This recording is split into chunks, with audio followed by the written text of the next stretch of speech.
When you think of Technicolor, you probably picture the ruby slippers from The Wizard of Oz or those incredible greens from Gone with the Wind. But that's not where the story of color film really begins. Okay, let's dive into the strange and absolutely beautiful look of early cinema, the world of two-color Technicolor.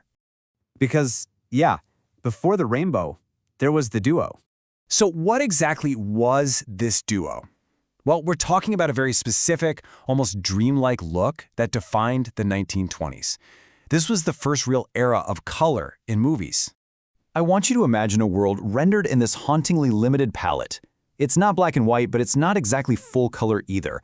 We're talking about these vibrant, almost salmon-colored skin tones, set against landscapes of seafoam and cyan green.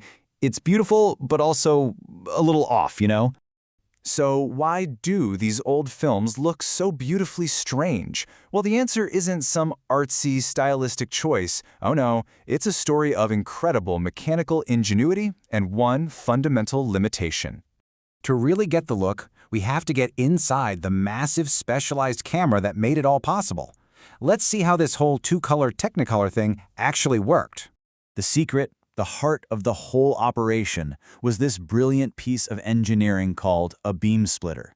This was a special prism placed right behind the lens, and its entire job was to take the light coming into the camera and split it down two separate, identical paths. And this shows you exactly how it went down. Light comes into the lens, bam, hits that prism, which splits it in two. One pass shot through a red filter, recording all the red information on a strip of black and white film. The other path went through a green filter, recording the green info on a second strip running right alongside it. So you've got two records, one red, one green, captured at the exact same moment. Pretty clever, huh?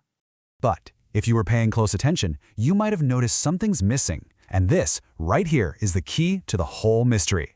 The missing color. The entire look of these films comes down to what the camera couldn't see. Your camera today, your phone, it captures the full spectrum, red, green, and blue light. But that two-color Technicolor camera, it was different. It had no way to record blue light at all. It was completely, utterly blind to the color blue. And that blindness had some really bizarre consequences. A bright blue sky would just register as this murky, dull gray. The deep blue ocean? Nope, it looked more like a dark forest green.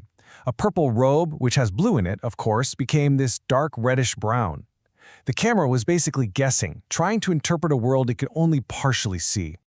This chart really drives the point home. The entire color information for a film was built from red and green hues. True blues? A big fat 0%.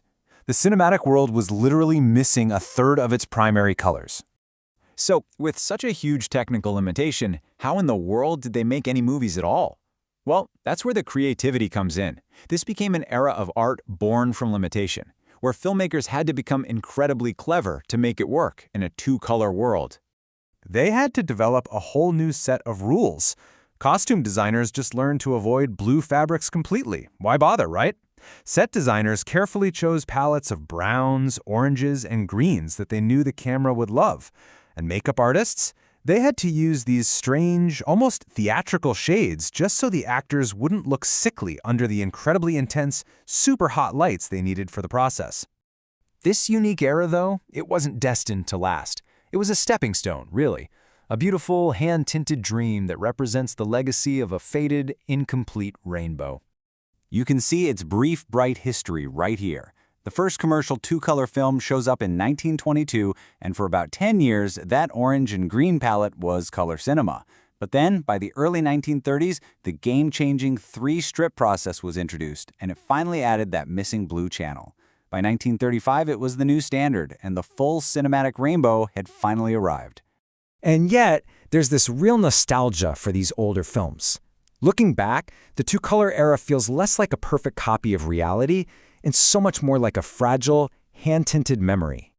It was a moment in time when the technology was, let's face it, deeply imperfect. But the ambition was absolutely limitless.